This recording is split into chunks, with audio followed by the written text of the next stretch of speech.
Anei ke e tiwi te kaupapa mō ngā rangatahi o te awa o Whanganui, kua hoki ake nei ki te ako i ngā kōrero tawhito mō te awa me te iwi.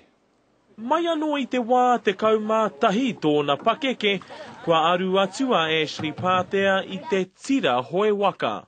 I kind of got addicted to the kaupapa of what the tira hoi waka is all about, and that's about coming together as an iwi, as a wānau to wānanga together.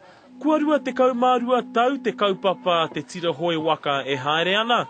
He kaupapa i tīmataria hei ako i ngā uri o Whanganui ki ngā tikanga me ngā kōrero mō tō rātau awa. E momo ararai o tira me ki ake e kātū kaupapa o ka nui ake i tō mātou o ngā nuitanga. I kind of make the tira hoi waka a priority for me in my holiday, because it's kind of a process so that we can come together and start off our new year with a big bang. Ka tīmata te tira hoi waka i Taumarunui, te wāhi e piki whakarunga i te awa o Whanganui.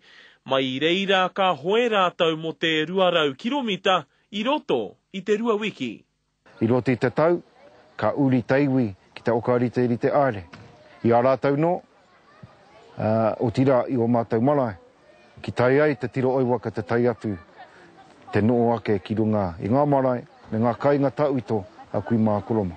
Mokori anō te kōrero, ko au te awa, ko te awa, ko au. Ki Ngikiri ona, te karere.